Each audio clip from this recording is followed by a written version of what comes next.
दोस्तों एक बार फिर से स्वागत है आपका आपके अपने चैनल ज्ञान मंडल पर। जैसा कि आपको पता है कि बिहार पुलिस मद्य निषेध के जो एग्ज़ाम्स हैं उसके डेट की घोषणा हो चुकी है।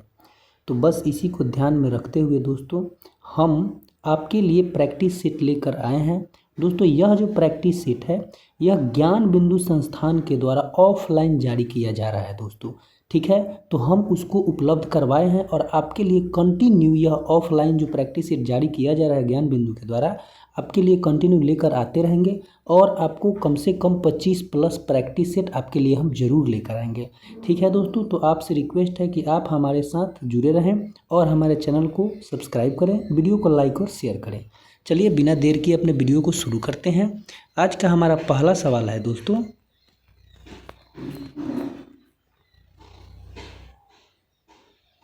अर्थव्यवस्था में वस्तुओं के वर्गीकरण के संदर्भ में पूंजीगत वस्तुओं की सबसे सटीक परिभाषा क्या है। देखिए दोस्तों, अगर पूंजीगत जो वस्तु है उसकी सबसे सटीक परिभाषा देखें तो वो होता है हमारा वे वस्तुएं जिनका उपयोग अन्य वस्तुओं के उत्पादन में सहायक के रूप में किया जाता है, जैसे कि मशीन, उपकरण इत्यादि, ठीक है दोस्तों।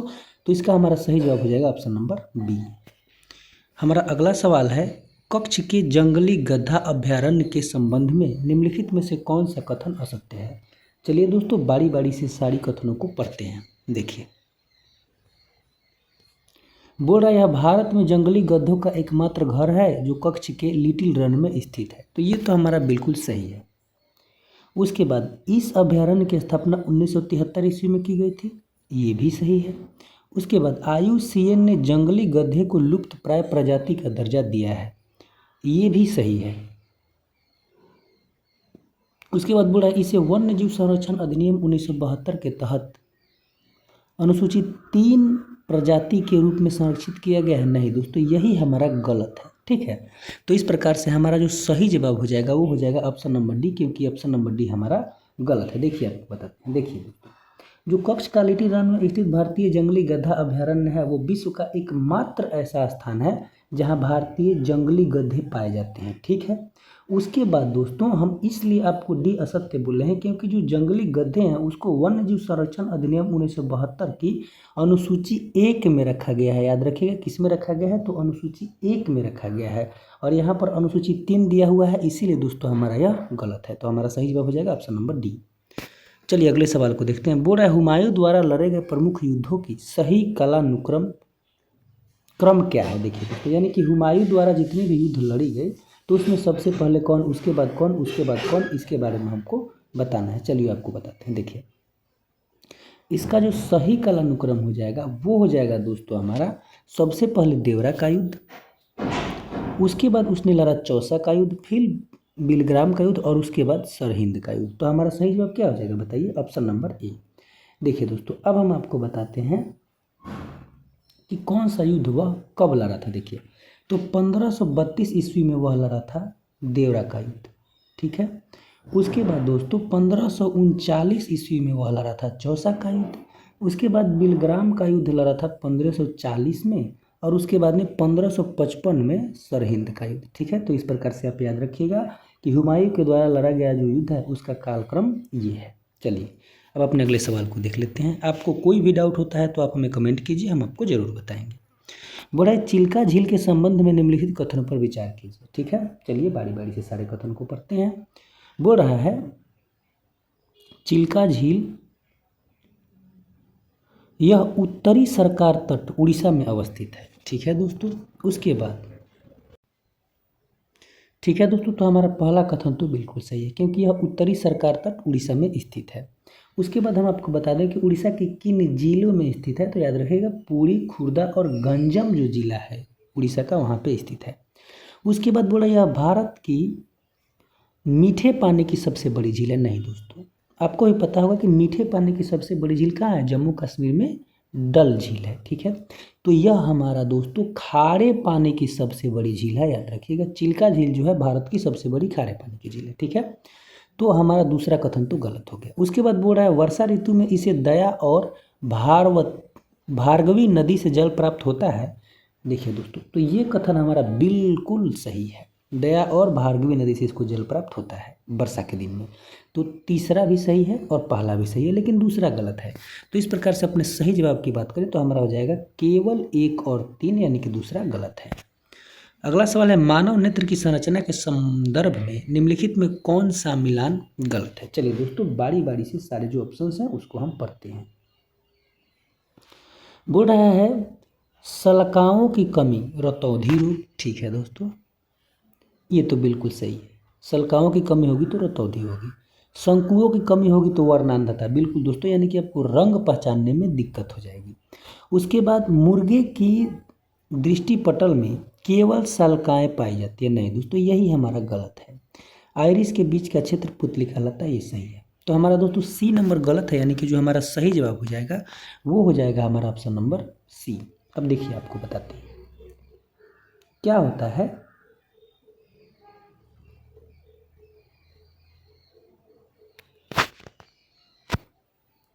कि दोस्तों जो मानव नेत्र की जो रेटिना होती है वो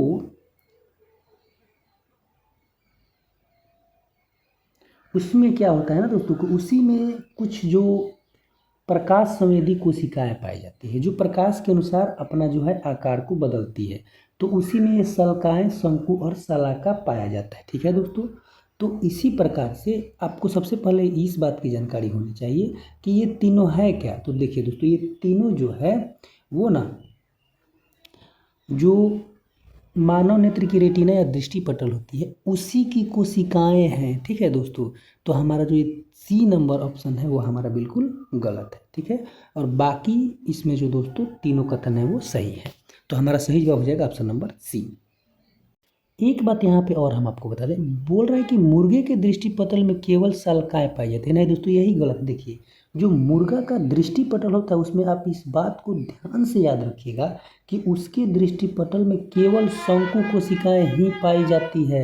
याद रखिएगा कि मुर्गा के दृष्टिपटल में केवल शंकु कोशिका पाई जाती है और शलाका कोशिका बहुत कम न के बराबर होता है। तो इसमें क्या दिया है कि केवल शलाका कोशिका, तो यही हमारा गलत हो जाएगा। चलिए 6 नंबर सवाल है, प्राणी जगत के वर्गों की हृदय की संरचना के आधार पर असत्य कथन का चयन करें। चलिए दोस्तों, अपने 6 नंबर सवाल को देखते हैं। इसमें असत्य कौन है। बोल रहा है स्तनधारी प्राणियों के हृदय में सामान्यतः 4 प्रकोष्ठ होते हैं। बिल्कुल सही है दोस्तों, दायां अलिंद, बायां अलिंद, दायां निलय और बायां निलय। ठीक है, सरीसृप असमतापी जीव होते हैं, इनके हृदय में सामान्यतः 3 प्रकोष्ठ होते हैं। ये भी हमारा बिल्कुल सही है। मगरमच्छ एक सरीसृप है, फिर भी इसके हृदय में 4 प्रकोष्ठ होते हैं। बिल्कुल दोस्तों, ये भी सही है। मगरमच्छ जो है वो एक्सेप्शन में आता है। उसके बाद पक्षी वर्ग के प्राणियों के हृदय में केवल 2 प्रकोष्ठ होते हैं। देखिए दोस्तों, यही हमारा गलत है, उसमें केवल 2 प्रकोष्ठ नहीं होते। आइए आपको थोड़ा सा बताते हैं। देखिए, जो पक्षी वर्ग के प्राणी होते हैं उसके जो हृदय होते हैं वो पूर्णतः विकसित होते हैं और इसमें स्पष्ट रूप से 4 प्रकोष्ठ पाए जाते हैं। याद रखिएगा। ठीक है, देखिए स्तनधारी प्राणी में 4 प्रकोष्ठ, उसके बाद में सरीसृप में 3 प्रकोष्ठ और जो पक्षी होते हैं उसमें 4 प्रकोष्ठ होते हैं। इस बात को याद रखिएगा, बिल्कुल स्तनधारी की तरह। ठीक है, उसमें भी 4 प्रकोष्ठ क्या होंगे, दायां अलिंद, बायां अलिंद, दायां निलय और बायां निलय। ठीक है, तो हमारा जो ऑप्शन नंबर डी है वो गलत है। तो इस प्रकार से हमारा सही जवाब क्या हो जाएगा, ऑप्शन नंबर डी, क्योंकि असत्य कथन ही चुनना है। 7 नंबर सवाल है, जब एक आवेशित कण किसी चुंबकीय क्षेत्र में गति करता है तो उसकी गतिज ऊर्जा पर क्या प्रभाव पड़ता है। चलिए आपको बताते हैं। देखिए, जो उसकी गतिज ऊर्जा होगी वो अपरिवर्तित रहती है क्योंकि चुंबकीय बल वेग की दिशा के लंबवत होता है। ठीक है, तो इसका हमारा सही जवाब क्या हो जाएगा, ऑप्शन नंबर सी। चलिए 8 नंबर सवाल को अपने देख लेते हैं। मानव शरीर की जैविक घड़ी को नियंत्रित करने वाले हार्मोन मेलेटोनिन का स्राव किस ग्रंथि द्वारा होता है। ठीक है दोस्तों, देखिए तो इसका जो स्राव है वो होता है पीनियन ग्रंथि के द्वारा। ठीक है दोस्तों, तो हमारा सही जवाब क्या हो जाएगा, ऑप्शन नंबर डी। अब देखिए आपको बता दें कि यह ग्रंथि मुख्य रूप से मेलेटोनिन नामक हार्मोन जो है उसका स्राव करती है, जिसका उत्पादन प्रकाश और अंधेरे के चक्र के अनुसार बदलता रहता है। जो मेलेटोनिन होता है ना, वो हार्मोन का स्तर रात के समय अंधेरा होने पर बढ़ जाता है, मतलब रात में ज़्यादा स्राव होता है और मस्तिष्क को वह संकेत देता है कि अब तुम सो जा, ठीक है। और सुबह उजाला होने पर इसका स्राव कम हो जाता है, जिससे हम जग जाते हैं, ठीक है दोस्तों। तो इसीलिए बोल रहा है कि जैविक घड़ी है वो खुद बताता है कब सोना है कब जागना है, और उसका नाम क्या है? पीनियल ग्रंथि, ठीक है दोस्तों, याद रखिएगा इस बात को। अगला सवाल बोल रहा है भारत में तांबा उत्पादन के संदर्भ में भालाज खंड खदानें जो देश का लगभग 52% तांबा उत्पादन करती है, किस राज्य में स्थित है? देखिए दोस्तों, तो आपको भी पता होगा कि भारत में तांबा उत्पादन के क्षेत्र में मध्य प्रदेश का बहुत ही महत्वपूर्ण स्थान है, और यहीं पर जो है मलाज खंड खदानें स्थित है, जो पूरे देश के तांबे उत्पादन की दोस्तों रीढ़ मानी जाती है, याद रखिएगा। ये खदानें दोस्तों मध्य प्रदेश के बालाघाट जिले में स्थित है, और यह भारत की सबसे बड़ी ओपन कास्ट तांबा खदान है। उसके बाद सांख्यिकीय आंकड़ों के अनुसार दोस्तों जो मलाज खंड अकेले ही भारत का कुल तांबा उत्पादन का 52% उत्पादन करता है, इस बात को भी आप याद रखिएगा, ठीक है दोस्तों। चलिए, तो इसका सही जवाब क्या हो जाएगा? हमारा ऑप्शन नंबर सी। 10 नंबर सवाल हमारा बोल रहा है कृष्णा और तुंगभद्रा नदियों के बीच सर्वाधिक उपजाऊ दोआब क्षेत्र को किस नाम से जाना जाता है? देखिए दोस्तों, आपको भी पता होगा कि कृष्णा और तुंगभद्रा के बीच, देखिए दो नदियों के बीच स्थित भूमि को दोआब कहते हैं, आपको पता होगा। तो कृष्णा और तुंगभद्रा के बीच में दोस्तों जो दोआब है उसके बारे में हम आपको थोड़ा सा पहले बताते हैं। देखिए, दक्षिण भारत में आपको पता है कि कृष्णा नदी है और उसकी प्रमुख सहायक नदी तुंगभद्रा है, आपको भी पता होगा। उस पर तुंगभद्रा परियोजना भी है, याद रखिएगा, ये भी क्वेश्चन पूछ सकता है। बोल रहा है कि उसके बीच जो अत्यंत उपजाऊ भूमि है उसको कहा जाता है रायचूर दोआब, ठीक है दोस्तों। क्या कहा जाता है? ऑप्शन नंबर सी हमारा रायचूर दोआब इसका बिल्कुल सही जवाब है। अगला सवाल बोल रहा है भारतीय संविधान के अनुच्छेद 80 के तहत राज्यसभा की संरचना के संदर्भ में राज्यों के प्रतिनिधित्व का घटता हुआ सही क्रम कौन सा है? देखिए दोस्तों, यानी कि भारत का जो संविधान है उसमें जो अनुच्छेद 80 में दिया हुआ है कि किस राज्य में कितनी राज्यसभा की सीटें होंगी, तो उसके अनुसार बताना है कि राज्यों का घटता क्रम कौन है, यानी कि जो राज्य हमें ऑप्शन में दिए गए हैं इसमें सबसे ज़्यादा किस में, उसके बाद किस में, और उसके बाद किस में। देखिए, आपको बता दें सबसे ज़्यादा दोस्तों राज्यसभा की जो सीटें हैं वो उत्तर प्रदेश में है, तो उत्तर प्रदेश सबसे पहले स्थान पे होगा। तो उत्तर प्रदेश में यानी कि यूपी में दोस्तों राज्यसभा की जो कुल सीटें हैं वो 31 है, याद रखिएगा। उसके बाद आता है हमारा महाराष्ट्र। महाराष्ट्र में अब देखिए महाराष्ट्र में कितनी है, तो 19 है, ठीक है। उसके बाद हमारा आता है दोस्तों तमिलनाडु। तमिलनाडु में कितनी है, तो 18 है, इस बात को याद रखिएगा। उसके बाद आता है दोस्तों पश्चिम बंगाल, ठीक है। तो पश्चिम बंगाल में कितनी है बताइए? पश्चिम बंगाल यानी कि वेस्ट बंगाल में भी दोस्तों ये 16 है। अब आपको कोई डाउट है? नहीं है। तो इस प्रकार से बताइए, पहले आएगा उत्तर प्रदेश, फिर आएगा महाराष्ट्र, फिर तमिलनाडु, और उसके बाद में हमारा आ जाएगा पश्चिम बंगाल, यानी कि जो सही जवाब है वो हो जाएगा ऑप्शन नंबर ए, याद रखिएगा। यहाँ पर एक बात हम आपको और बताएंगे दोस्तों कि बिहार में भी जो राज्यसभा की सीटें हैं वो 16 ही हैं, याद रखिएगा।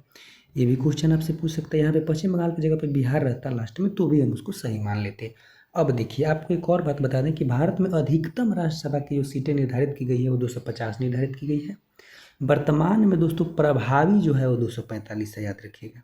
उसके बाद में इसमें जो 12 सदस्य हैं उनको राष्ट्रपति विभिन्न क्षेत्रों से मनोनीत करते हैं, याद रखिएगा।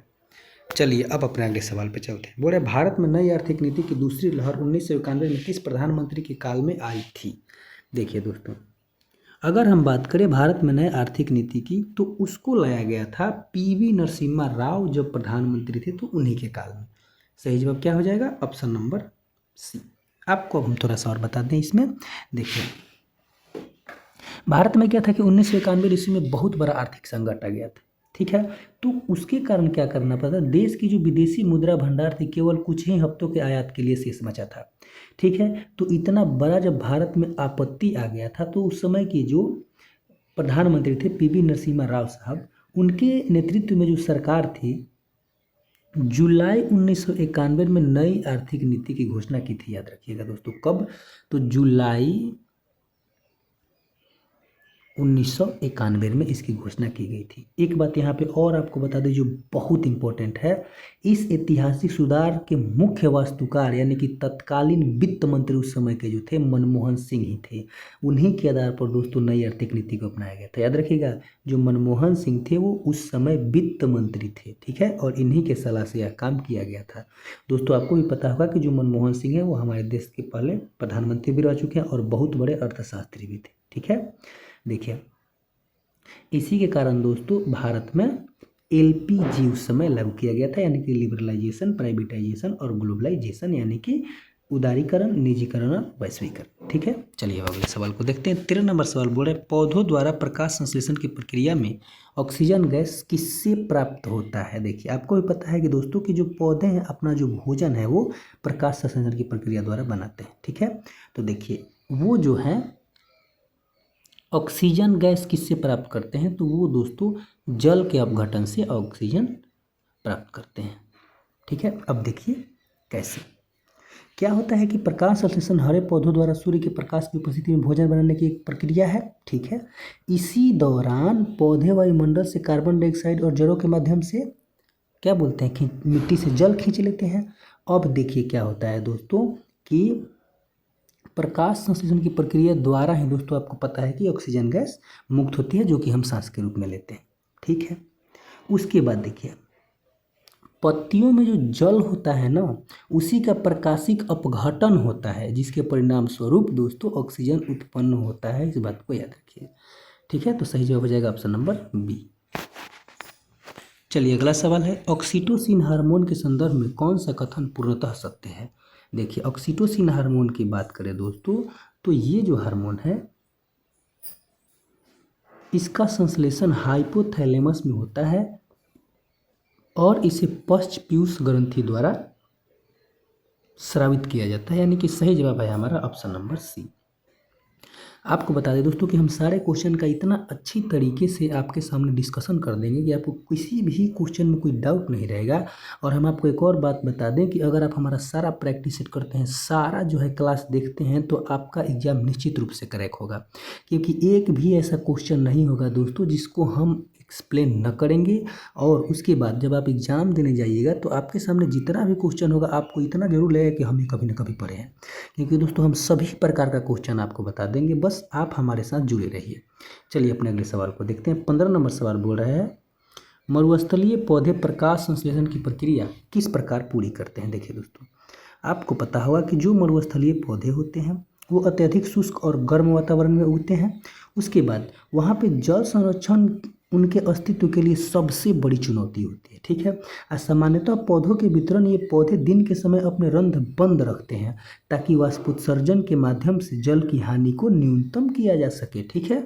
उसके बाद जल बचाने की इसी विशेष रणनीति के कारण ये पौधे रात्रि के समय अपने रंध्र खोलते हैं और वातावरण से कार्बन डाइऑक्साइड ग्रहण करते हैं। रात में ग्रहण की गई इस कार्बन डाइऑक्साइड को सीधे भोजन में बदलने के बजाय एक मध्यस्थ उत्पाद जैसे कि मौलिक एसिड के रूप में कोशिका के रिक्तिका में संचित कर लेते हैं। इसी विशेष चयापाचन प्रक्रिया को दोस्तों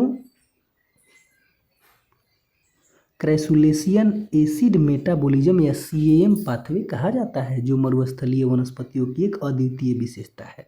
तो अब आपको पता चल गया कि वे रात्रि के समय कार्बन डाइऑक्साइड लेते हैं और मध्यस्थ उत्पाद बनाते हैं, जिसको क्या कहा जाता है, CAM, ठीक है। तो सही जवाब हो जाएगा हमारा ऑप्शन नंबर बी। 16 नंबर सवाल है, मिश्रण और यौगिक के बीच मूलभूत अंतर के संबंध में कौन सा कथन गलत है। देखिए, अब मिश्रण क्या है और यौगिक क्या है। आप दोस्तों तत्व, यौगिक और मिश्रण 9th क्लास के केमिस्ट्री में पढ़े होंगे कि देखिए तत्व क्या होता है कि जो एक ही प्रकार के परमाणुओं से बना होता है, ठीक है। यौगिक क्या होता है जो 2 या 2 से अधिक तत्वों से बना होता है। मिश्रण क्या होता है कि जो बहुत सारे तत्वों को मिलाकर किसी भी अनुपात में मिलाने से बन जाता है। और यौगिक 2 या 2 से अधिक तत्वों को एक निश्चित अनुपात में मिलाने से बनता है। और मिश्रण 2 या 2 से अधिक तत्वों को किसी भी अनुपात में मिला दो तो मिश्रण बन जाएगा। अब देखिए बोल रहा है मिश्रण और यौगिक के बीच मूलभूत अंतर कौन सा है, कौन सा कथन गलत है। चलिए बारी बारी से सारे जो हमारे ऑप्शन है उसको पढ़ते हैं। बोल रहा है मिश्रण का संगठन परिवर्तनीय होता है, ठीक है, ये तो सही है। यौगिक का रासायनिक सूत्र एक निश्चित अनुपात को दर्शाता है जो कभी नहीं बदलता, ये भी सही है। यौगिक में उपस्थित घटक अपने मूल भौतिक और रासायनिक गुणों को बनाए रखते नहीं।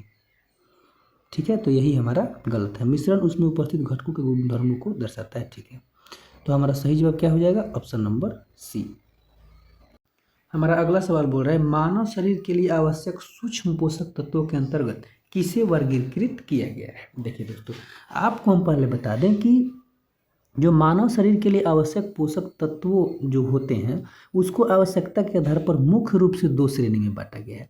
एक बृहत पोषक तत्व और दूसरा सूक्ष्म पोषक तत्व। ठीक है, अब देखिए जो कार्बोहाइड्रेट, प्रोटीन और वसा है ना, इसको बृहत पोषक तत्व कहा जाता है, क्योंकि दोस्तों शरीर को ऊर्जा का उत्पादन, ऊतक निर्माण और शारीरिक कार्यों के संचालन के लिए यह बहुत महत्वपूर्ण होता है। ठीक है, इसके विपरीत आपको बता दें कि विटामिन और जो खनिज हैं उनको सूक्ष्म पोषक तत्व के रूप में माना जाता है। ठीक है, तो अब देखिए यहाँ पे बोल रहा है ना कि सूक्ष्म पोषक तत्वों का जो वर्गीकरण है उसमें कौन कौन आएगा, तो क्या आएगा बताइए? विटामिन और खनिज। याद रखिएगा, विटामिन और खनिज जो है वो सूक्ष्म पोषक तत्व, और बृहत पोषक तत्व में क्या बताए हैं? कार्बोहाइड्रेट, प्रोटीन और वसा। ठीक है दोस्तों, इस बात को आप याद रखिएगा। फिर से बता दें कि कार्बोहाइड्रेट, प्रोटीन और वसा बृहत पोषक तत्व, विटामिन और खनिज सूक्ष्म पोषक तत्व। चलिए अगला सवाल हमारा बोल रहा है सर्वोच्च न्यायालय के संदर्भ में निम्नलिखित में से कौन सा कथन सत्य नहीं है। चलिए बारी बारी से सारे कथन को पढ़ते हैं।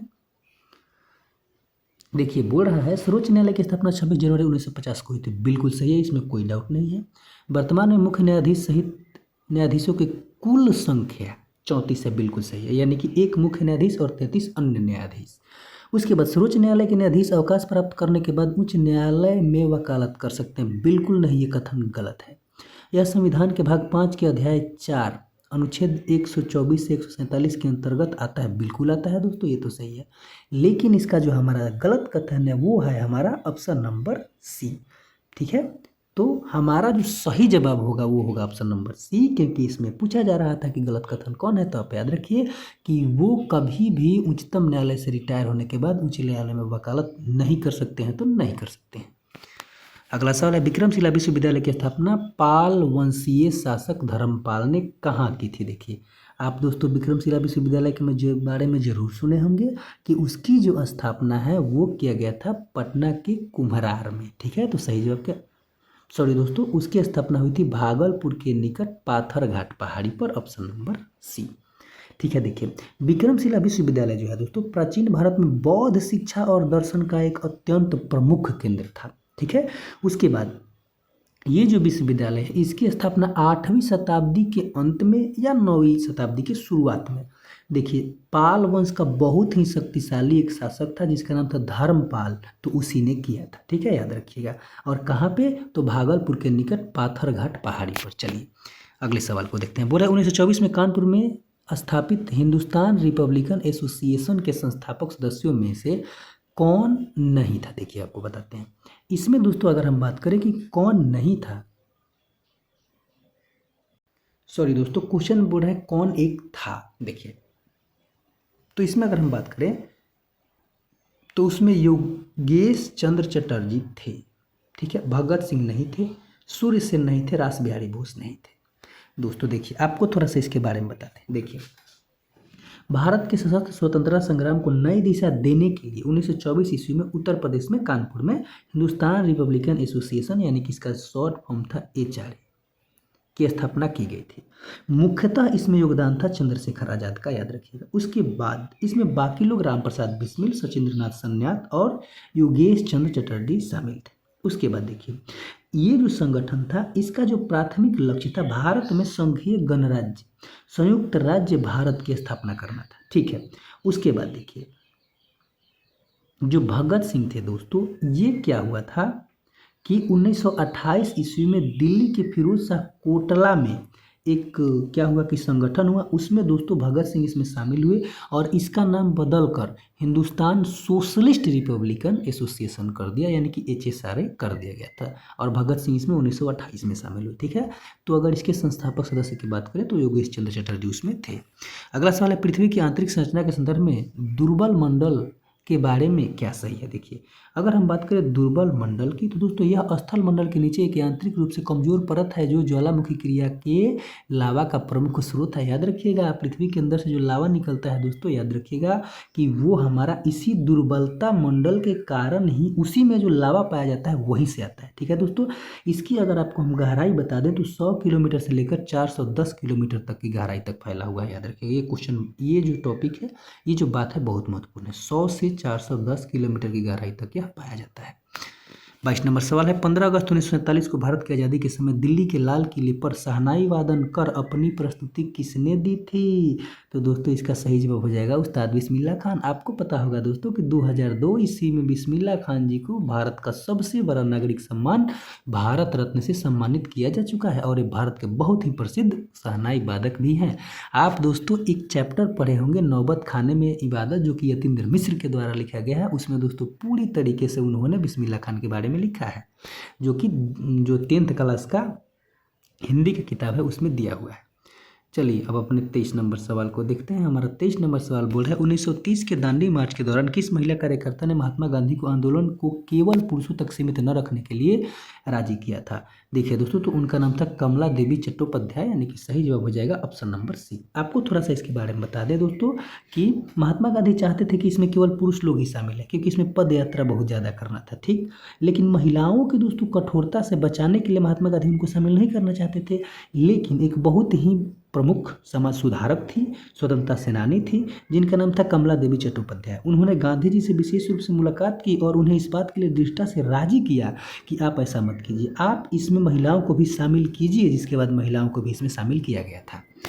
चलिए अगला सवाल हमारा है, मेगास्थनीज के वृत्तांत के अनुसार मौर्यकालीन पाटलिपुत्र नगर का प्रशासन कितनी समितियों द्वारा चलाया जाता था? देखिए, आपको बता दें दोस्तों कि जो मेगास्थनीज था वो एक यूनानी राजदूत था। ठीक है, और उसने एक पुस्तक लिखा था, जो लिखा था उसका नाम था इंडिका। ठीक है, और वह जो था दोस्तों, वह आया था चंद्रगुप्त मौर्य के दरबार में। ठीक है, याद रखिएगा। उसके बाद देखिए, उसके अनुसार उस समय दोस्तों चंद्रगुप्त मौर्य के प्रशासन को 6 समितियों में भाग बांटा गया था, याद रखिएगा। और दोस्तों एक बात हम आपको ध्यान से मतलब सुनिएगा कि आप जब भी हमारा प्रैक्टिस से देखिएगा तो आप इतना कोशिश कीजिएगा कि आप एक कॉपी और पेन लेके बैठें, क्योंकि दोस्तों हम सारे क्वेश्चन से संबंधित बहुत ही अच्छा बात आपको बताएंगे, अच्छा से विश्लेषण करके, तो आप उसको लिख लीजिएगा। जैसे हम आपको अभी बता रहे हैं कि उस समय की 6 समितियाँ जो थी वो इस प्रकार थी। ठीक है दोस्तों, क्योंकि इस पर भी क्वेश्चन बदल बदल के आपसे पूछा जा सकता है। ठीक है,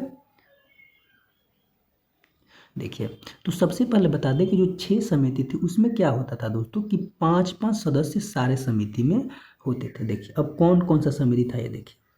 पहला शिल्प कला, ठीक है, विदेशियों की देखभाल, ठीक है, जन्म मरण का पंजीकरण, व्यापार वाणिज्य, विनिर्माण वस्तुओं का निरीक्षण और बिक्री कर वसूलने जैसे महत्वपूर्ण प्रशासनिक कार्यों को संभालती थी। तो पहला कौन हो गया?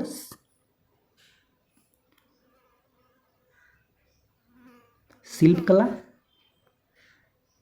एक बार फिर से हम आपको सबका नाम बता देते हैं। पहला शिल्प कला, दूसरा विदेशियों की देखभाल, तीसरा जन्म मरण का पंजीकरण, चौथा व्यापार वाणिज्य, पांचवा विनिर्माण वस्तुओं का निरीक्षण और छठा बिक्री कर वसूलने वाली समितियां थी। चलिए अब अपने हम 25 नंबर सवाल को देख लेते हैं। बोले, भारत के किस शहर को आधिकारिक रूप से 100 वर्ष पूरे होने के प्रतीक सेंटेनरी कॉमनवेल्थ गेम्स 2030 की मेजबानी दी गई है? तो देखिए दोस्तों, इसका सही जवाब है हमारा अहमदाबाद। याद रखिएगा ऑप्शन नंबर सी। चलिए अगला सवाल है, 21 से 30 नवंबर 2025 के मध्य G20 शिखर सम्मेलन 2025 का आयोजन किस देश में किया गया? तो इसका आयोजन दोस्तों किया गया था दक्षिण अफ्रीका में। सही जवाब हो जाएगा हमारा ऑप्शन नंबर बी। 27 नंबर सवाल बोल रहा है, 74वीं मिस यूनिवर्स 2025 प्रतियोगिता का खिताब जीतने वाली फातिमा बॉस का संबंध किस देश से है? तो इनका दोस्तों देखिए, हम आपको पहले इनके बारे में थोड़ा सा बताते हैं। 74वीं मिस यूनिवर्स जो प्रतियोगिता 2025 है, इसका जो आयोजन है वो थाईलैंड में किया गया था, बैंकॉक में। ठीक है, उसके बाद जहां मैक्सिको की फातिमा बॉस ने प्रतिष्ठित यह पुरस्कार जीता था। ठीक है, उसके बाद इनका जो उम्र था दोस्तों वह 25 वर्ष था। इस बात को भी याद रखिएगा। तो इस प्रकार से हमारा जो सही जवाब हो जाएगा वो हमारा क्या हो जाएगा बताइए? मैक्सिको, यानी कि ऑप्शन नंबर डी, फातिमा बीबी मैक्सिको की थी।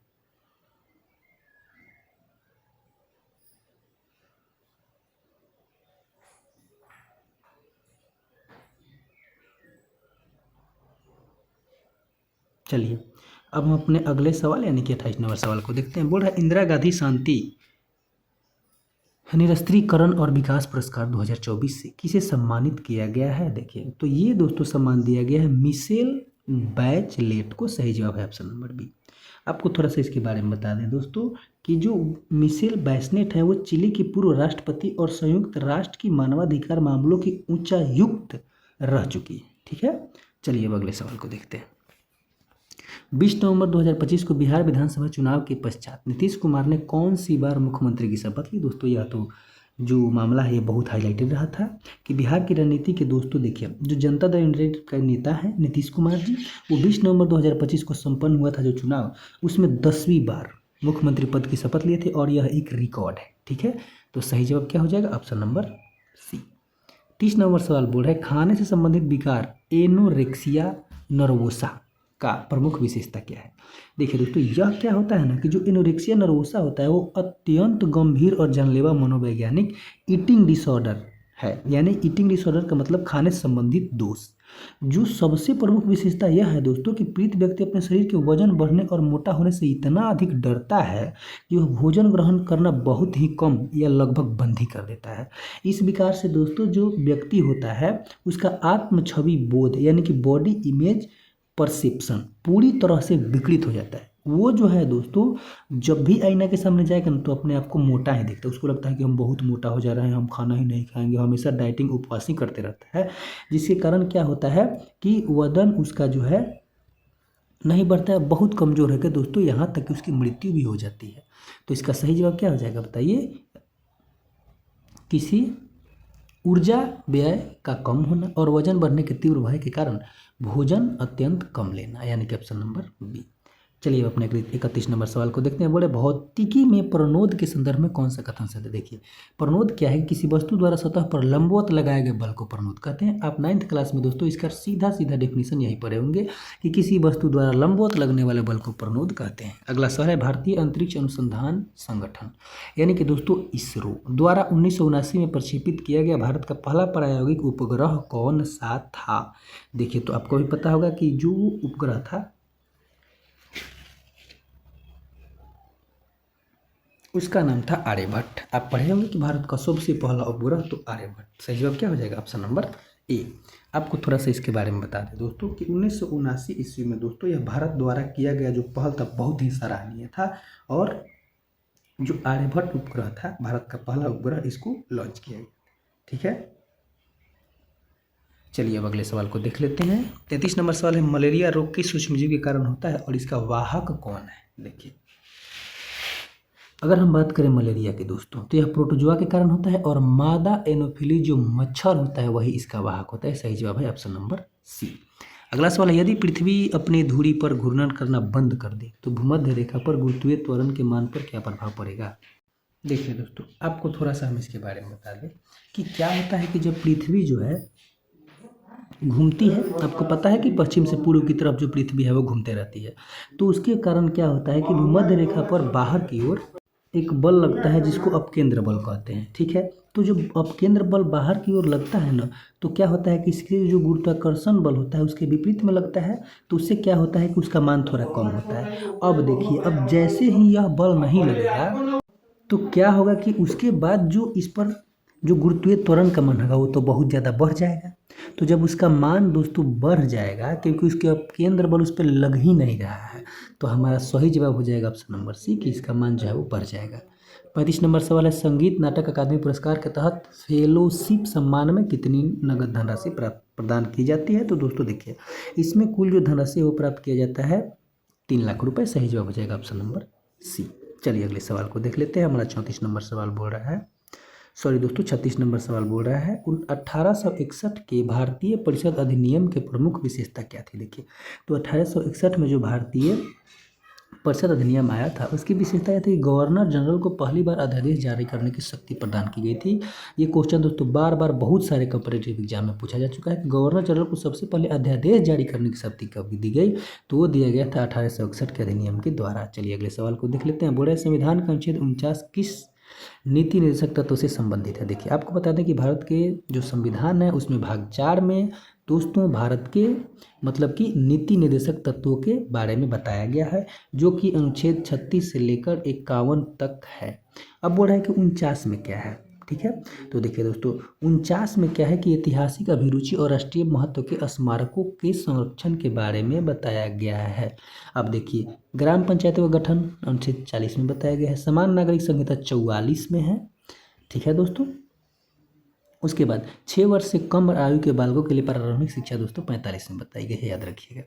चलिए अब अगले सवाल को देखते हैं। आपसे एक और बात यहाँ पे बता दें कि हम अपने चैनल पर भारत के जो संविधान है उसमें जितना भी अनुच्छेद है सबसे संबंधित वीडियो बना चुके हैं। आप एक बार उसको देखिए, आपको सारा अनुच्छेद याद हो जाएगा पक्का, ठीक है। अब चलिए अगले सवाल को देखते हैं। हमारा 38 नंबर सवाल बोल रहा है कि मयूरभंज छऊ किस राज्य की एक जनजातीय नृत्य शैली है जिसमें कलाकार मुखौटा नहीं पहनते हैं। देखिए तो वो जो है हमारा ऑप्शन नंबर सी यानी कि उड़ीसा का है, याद रखिएगा दोस्तों। आप यहाँ पे मयूरभंज से ही जान सकते हैं, जो मयूरभंज जिला है ना वो उड़ीसा में ही है। चलिए अब देखिए आपको थोड़ा सा और बता दें कि यहाँ पे जिला का नाम दिया था तो उड़ीसा तो हम बता दिए, लेकिन देखिए जो छऊ है यह केवल उड़ीसा का ही नहीं है। देखिए मयूरभंज छऊ का बात करेगा तो उड़ीसा, उसके बाद झारखंड में भी एक छऊ है जो कि है सरायकेला छऊ, याद रखिएगा। इसलिए हम बोले कॉपी कलम लेके बैठिएगा, आप इसको लिख लीजिएगा। सरायकेला छऊ झारखंड में है। पश्चिम बंगाल में है पुरुलिया छऊ, ठीक, क्योंकि सरायकेला झारखंड में है और पुरुलिया दोस्तों पश्चिम बंगाल में है।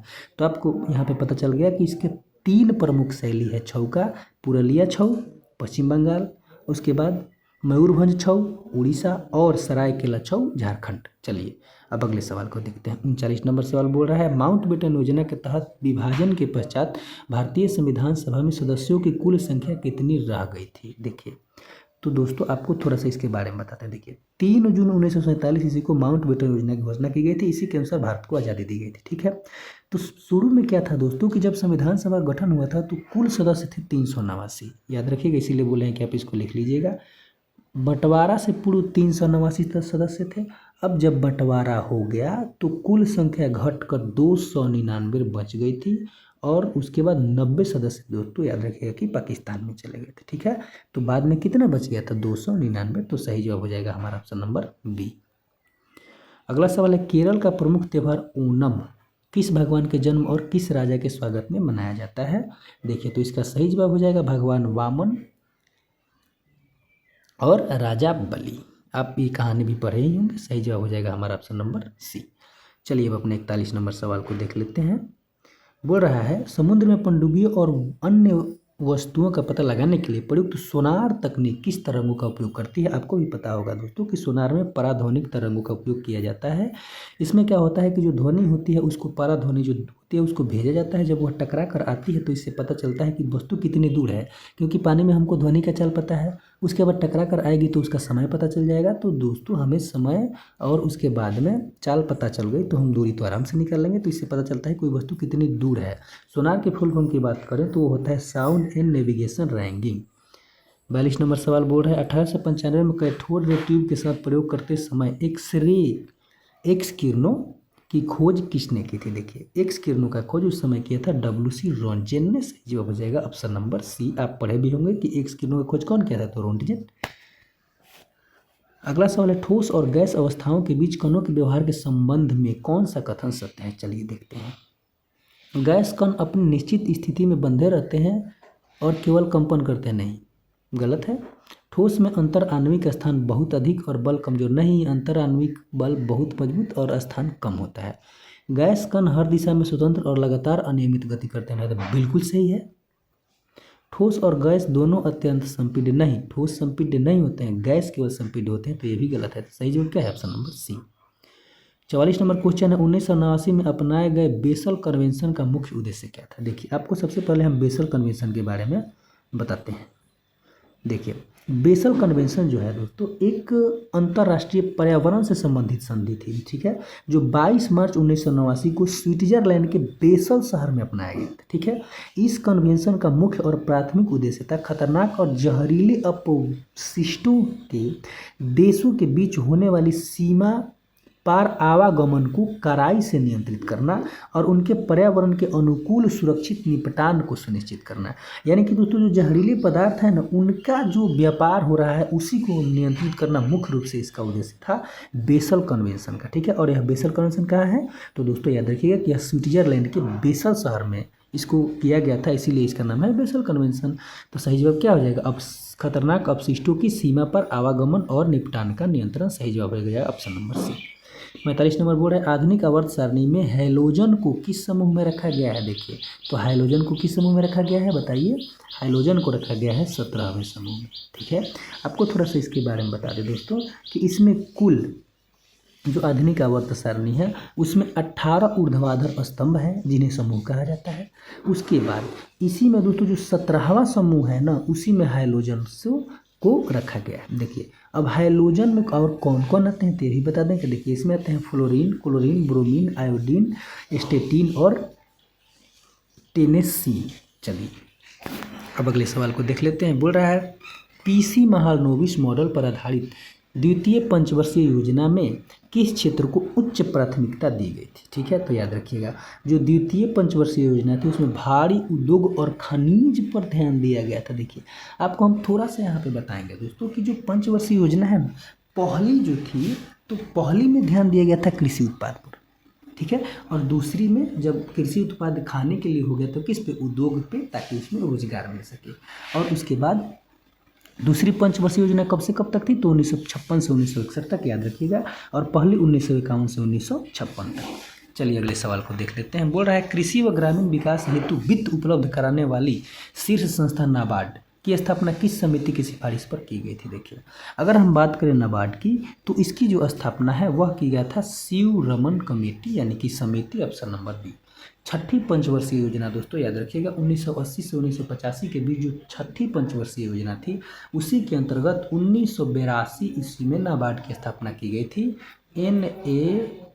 NABARD जिसका फुल फॉर्म होता है national bank for agriculture and rural development.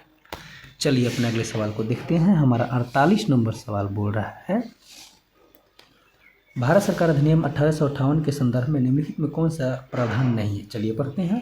British east India company की शक्ति ब्रिटिश क्राउन को हस्तांतरित कर दी गई, बिल्कुल ये तो था। भारत का गवर्नर जनरल का नाम बदलकर वायसराय कर दिया गया, बिल्कुल। बोर्ड ऑफ कंट्रोल और कोर्ट ऑफ डायरेक्टर्स को समाप्त कर भारत का राज्य सचिव पद बनाया गया, बिल्कुल। प्रांतों में द्वैध शासन प्रणाली शुरू की गई, ऐसा कुछ नहीं था। तो सही जवाब क्या हो जाएगा हमारा, ऑप्शन नंबर डी, क्योंकि ये गलत है। 49 नंबर सवाल है तीव्रतम एवं समावेशी विकास किस पंचवर्षीय योजना का मुख्य लक्ष्य था।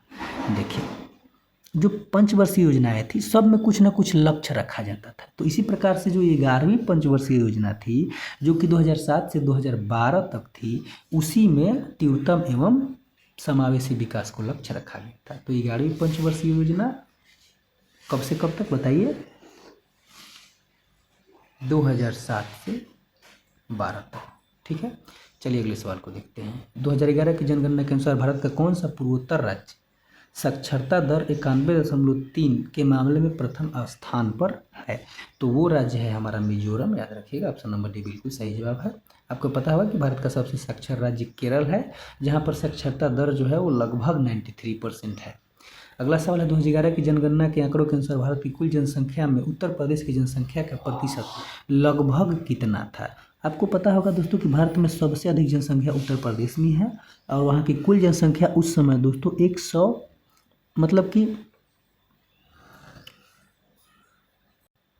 मतलब लगभग 12 करोड़ वहाँ की जनसंख्या उस समय दर्ज की गई थी, जो कि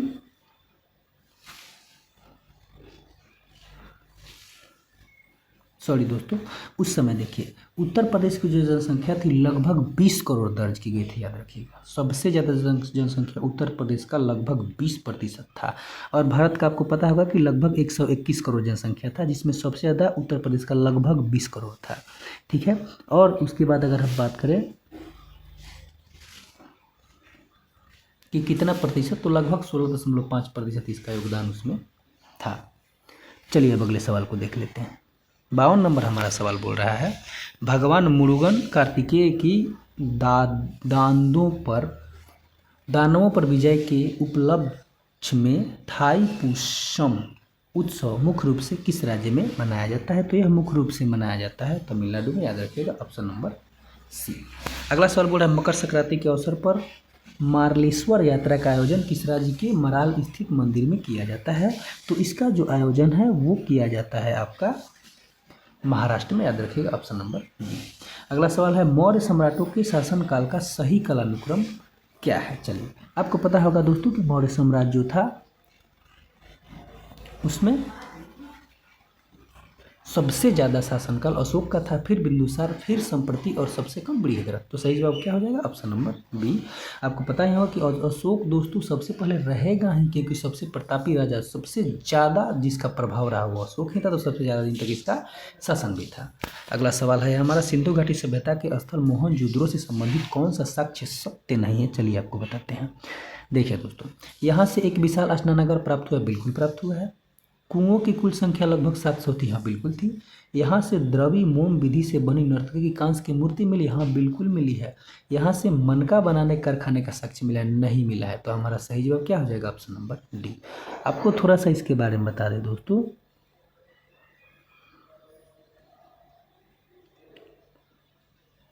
देखिए जो मनका बनाने का कारखाना है ना, वह लोथल और चुनहुंद्रो से प्राप्त हुआ है, ठीक है। लोथल जो कि गुजरात में है और चुनहुंद्रो जो कि पाकिस्तान में है, तो यहाँ से मिला है मनका बनाने का, लेकिन मोहनजोदड़ो से नहीं मिला है, इसलिए यह गलत है। बोल रहा है अंडमान एवं निकोबार द्वीप समूह में निवास करने वाली शैम्पेन और निकोबारी जनजातियां मुख्य रूप से किस द्वीप समूह का हिस्सा है? देखिए दोस्तों, आपको पता होगा कि भारत का जो अंडमान एवं निकोबार द्वीप समूह है वहाँ पे शैम्पेन और निकोबारी जनजातियाँ पाई जाती है।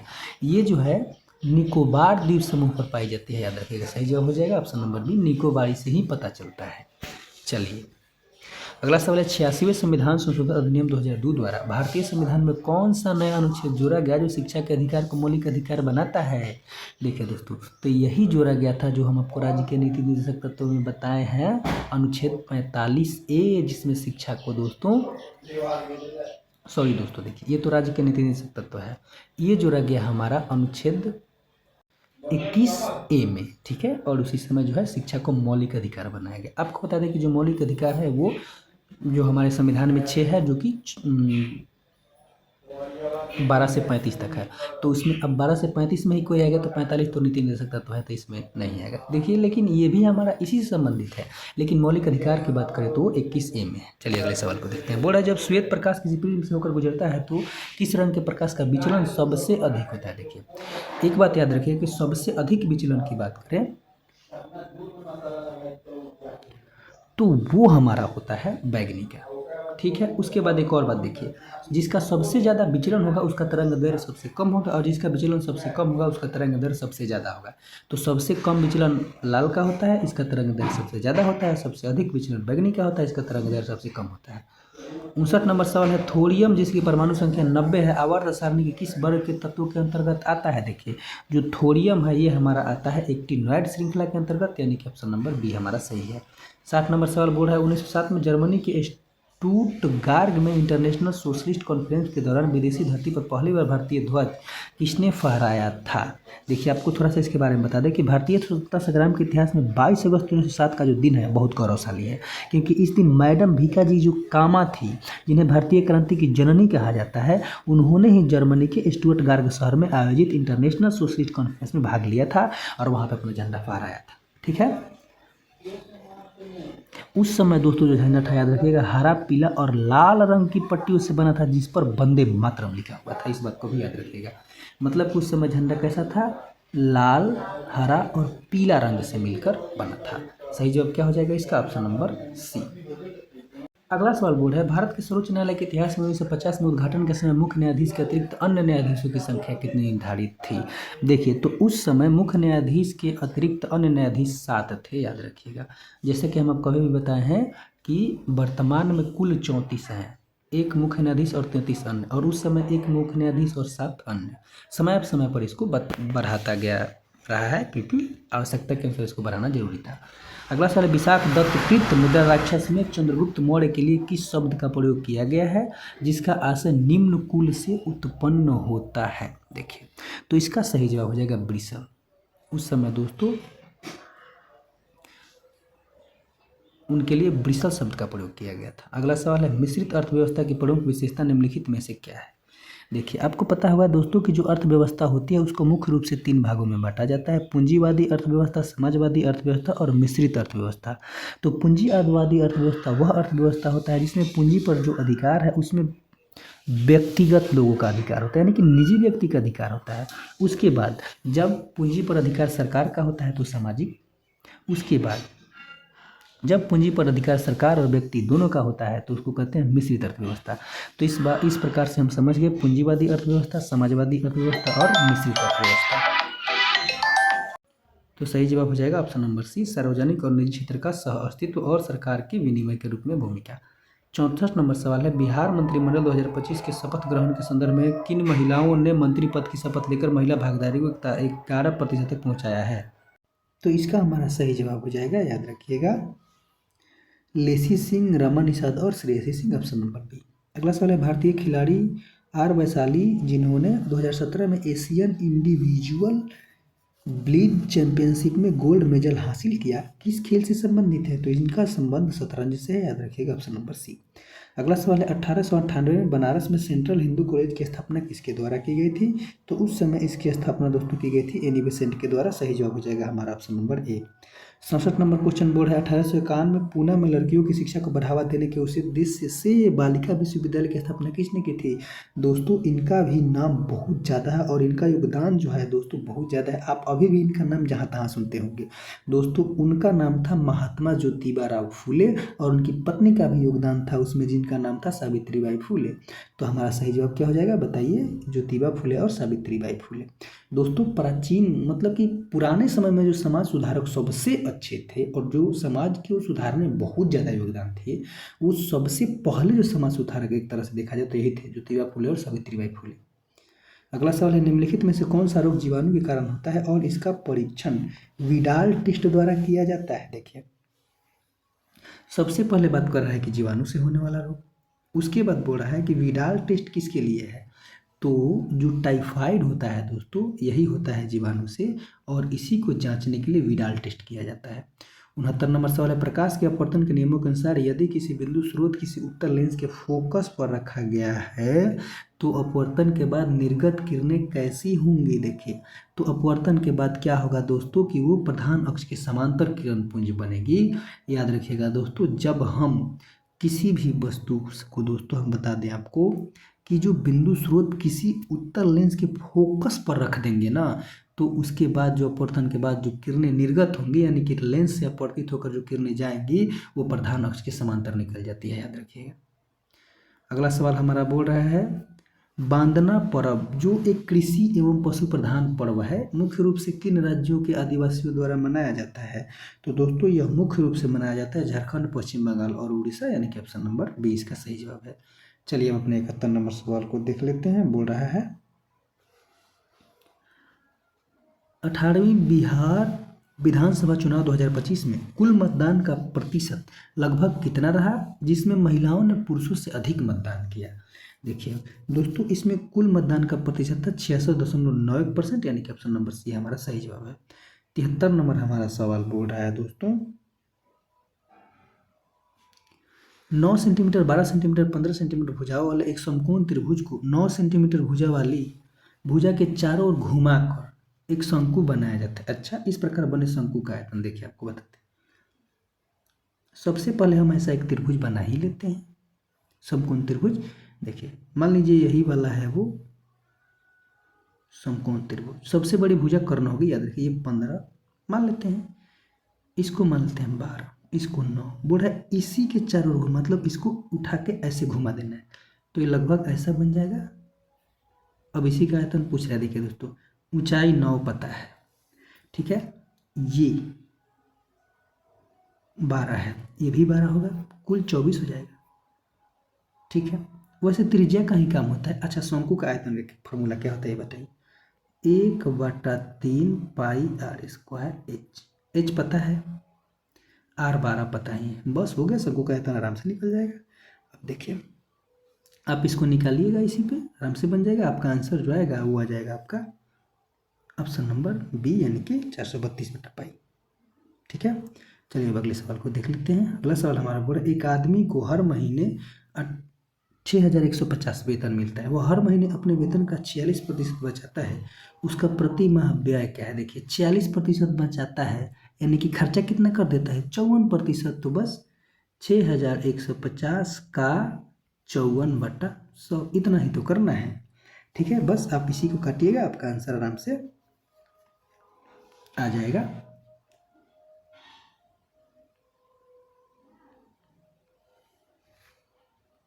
आपका आंसर आएगा दोस्तों, वो आ जाएगा 3321, ऑप्शन नंबर ए। अगला सवाल बोल रहा है, एक जिले की जनसंख्या है 3,28,000 है, इसमें से 1,64,000 पुरुष है, 24% जनसंख्या साक्षर है। यदि 34% पुरुष साक्षर है तो कितने प्रतिशत महिलाएं साक्षर है? देखिए दोस्तों, तो महिलाओं की अगर बात करें तो वो हमारा हो जाएगी 14% महिलाएं साक्षर होगी। आसान सवाल है, कुछ नहीं करना है इसमें, जैसे बोल रहा है वैसे कर दीजिएगा। हम इसलिए उतना नहीं बना रहे हैं कि टाइम ज़्यादा लग जाएगा। ठीक है, उसके बाद देखिए, अगर आपको फिर भी डाउट होता है आप कमेंट कीजिए, हम आपको जरूर समझाएंगे। अगला सवाल बोल रहा है, 5 सदस्यों वाले परिवार का औसत वजन कितना होगा जिनका जो वजन है 40, 49 और 56 kg, 74 और 35 की है? देखिए, अगर उनके औसत की बात करें तो वो हमारा आ जाएगा 50.08 kg, यानी कि ऑप्शन नंबर ए। चलिए अगला दोस्तों हमारा रीजनिंग का सवाल है। बोल रहा है, यदि 6 अंकीय संख्या N75M52 11 से विभाज्य है तो नीचे दिए गए विकल्प में कौन सा विकल्प M और N के बीच संभावित सही संबंध दे सकता है? देखिए दोस्तों, सबसे पहले आपको बताते हैं कि 11 से विभाज्य होने के लिए दोस्तों जो अल्टरनेट नंबर होता है उनका जो अंतर होता है चाहिए वो 0 होना चाहिए, नहीं तो 11 से कटने वाला होना चाहिए। ठीक है, तो आप ये अल्टरनेट वाला को ऐसे ऐसे ऐसे ऐसे ऐसे ऐसे देखिएगा, उसके बाद आपको मान निश्चित रूप से आ जाएगा। तो दोस्तों देखिए,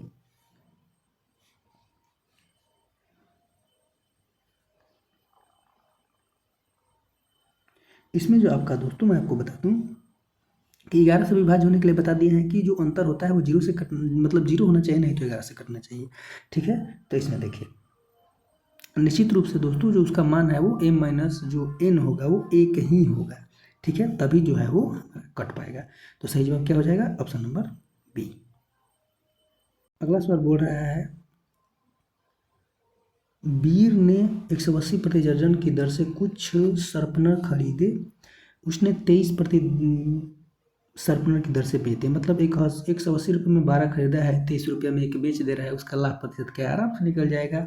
180 रुपये में 12 खरीदा है तो आप देख लीजिएगा कि एक पे कितना पड़ रहा है, 23 रुपये में एक बेच रहा है तो टोटल दाम निकल ही जाएगा। उसके बाद देख लीजिएगा जितना जो आपका लाभ आएगा आराम से निकाल लीजिए, कुछ नहीं करना है। उसके बाद बोला गुणनखंड विधि द्वारा समीकरण इतना के मूल ज्ञात कीजिए। सबसे पहले देखिए, आपको अगर मूल ज्ञात करना है तो क्या किया, सबसे पहले थोड़ा सा आपको गुणनखंड विधि के बारे में बताते हैं। क्या किया जाता है कि ऐसी संख्या ढूंढिए जो कि जिसको जोड़ घटा के इतना आ जाए और गुना करने पर इतना आ जाए। ठीक है, उसके बाद जो ऐसी संख्या आ जाएगी वही हमारा आंसर हो जाएगा। उसके बाद आप इसको एक लिए एक और तरीके कर सकते हैं, जो हमारा ऑप्शन दिया हुआ है बोल रहा है कि मूल, यानी कि इसको अगर इसमें रखेंगे तो 0 आ जाना चाहिए। ठीक है, तो आप ऑप्शन भी अगर देखिएगा दोस्तों तो इसमें 1/5 और 2 ऐसी संख्या है जिसको आप रखिएगा तो इसका मान 0 आ जाएगा। तो सही जवाब क्या होगा? Option number C. अगला सवाल है, दी गई श्रेणी का मान ज्ञात कीजिए। देखिए हमारे सामने एक श्रेणी दिया हुआ है, बोल रहा है कि इसको पूरा कीजिए। जब हम इसको पूरा करेंगे, पहले 2 का स्क्वायर, फिर 4 का स्क्वायर, फिर 6 का स्क्वायर और डॉट डॉट डॉट डॉट 22 के स्क्वायर जो है इसको जोड़ना है। आप इसमें क्या कीजिए कि एपी का एक फॉर्मूला होता है एस एन बराबर n/2 × 2 + n-1 × d। आप इसको लगाइएगा, आपका जो क्वेश्चन है आराम से बन जाएगा। आपका जो आंसर आएगा वो आ जाएगा 2024। 81 नंबर सवाल बोल रहा है, किसी बर्तन में 25 लीटर दूध है, इस बर्तन से 5 लीटर दूध निकाल कर उसके स्थान पर पानी मिलाया जाता है, यह प्रक्रिया 2 बार दोहराई जाती है, उस बर्तन में कितने लीटर दूध? देखिए 25 लीटर है, 5 लीटर निकाला पानी मिलाया, 5 लीटर मिला निकाला पानी मिलाया। निश्चित रूप से दोस्तों आप इसको हल कीजिएगा, आसान क्वेश्चन है। इसका जो आंसर आएगा वो आएगा हमारा 12.8 लीटर। अगर आपसे नहीं बनता है कमेंट कीजिए, हमको जरूर बताएंगे। ऑलरेडी ये जो टेस्ट सीरीज है दोस्तों ज़्यादा बड़ा हो गया है, लेकिन कोई बात नहीं, हम आपको अच्छा से अच्छा विश्लेषण करके देंगे। अगला सवाल है, दी गई श्रृंखला में प्रश्न चिन्ह के स्थान पर क्या आएगा? 550, 551, 555, 556, 560, फिर 61। उसके बाद बोल रहा है कि यहाँ पे क्या आएगा। देखिए दोस्तों, तो यहाँ पे जो आएगा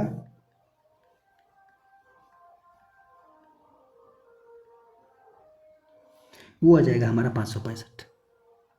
पूछिए क्यों? देखिए 50 से 51, 55 से 56, 60 से 61 और बाकी सब में 5 5 5 5 आगे वाला में, मतलब यहाँ पे जो है उसे 4 बढ़ा रहा है बढ़ा रहा है बढ़ा रहा है।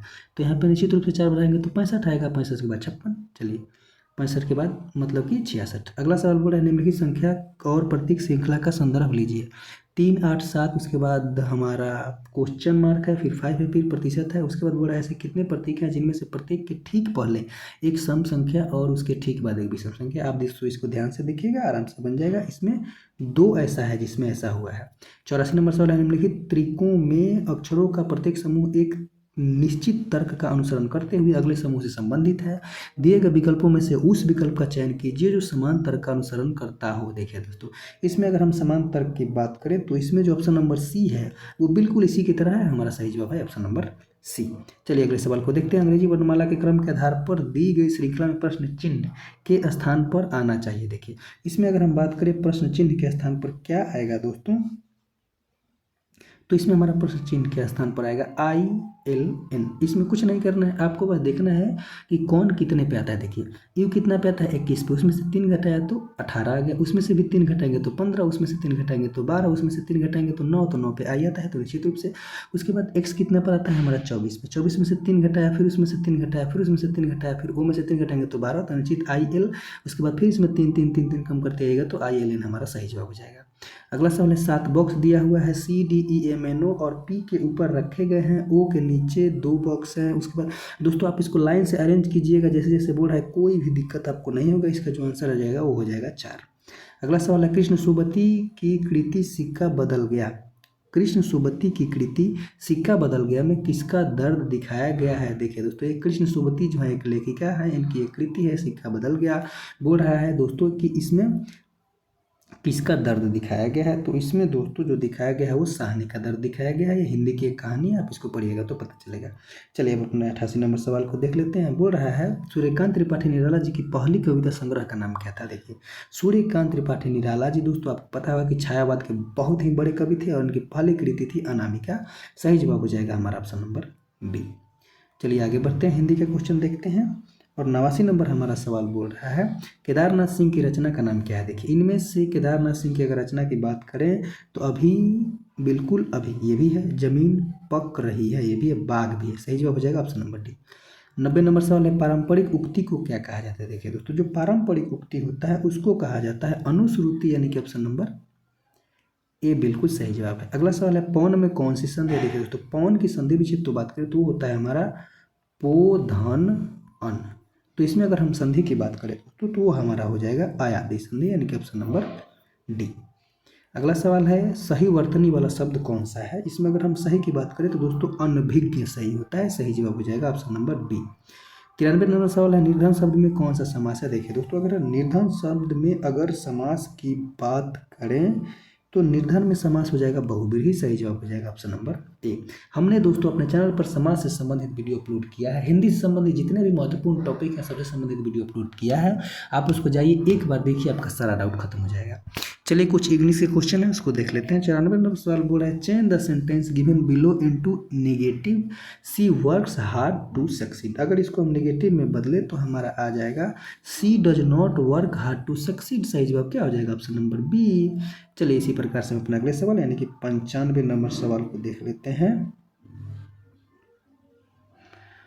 बोल रहा है see the idiom pros and cons mean. आप भी अक्सर सुने होंगे प्रोज एंड कॉन्स, सुनते होंगे अक्सर। देखिए प्रोज एंड कॉन्स का मतलब होता है फॉर एंड अगेंस्ट। सही जवाब क्या हो जाएगा ऑप्शन नंबर डी, यानी कि नाफा और नुकसान।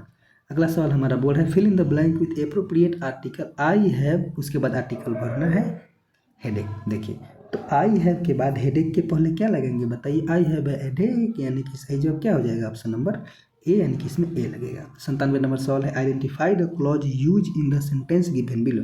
आई will not to until he arrive. देखिए दोस्तों, तो इसमें हम क्लॉज की बात करें यानी कि किस प्रकार का क्लॉज है, तो इसमें दोस्तों जो क्लॉज है वो एडवर्ब क्लॉज है। सही जवाब क्या हो जाएगा ऑप्शन नंबर बी। अगला सवाल है find the mistake if any in the sentence given below. The audience are requested to be in its seats. देखिए तो इसका अगर हम सही जवाब की बात करें तो वो हमारा हो जाएगा इट्स। सही जवाब क्या होगा ऑप्शन नंबर सी। इट में इट्स पे यहाँ दोस्तों क्या है कि मिस्टेक है, इट्स नहीं होगा बल्कि एज होगा, क्योंकि इट्स दोस्तों निर्जीव के लिए आता है, ऑडियंस क्या है सजीव है।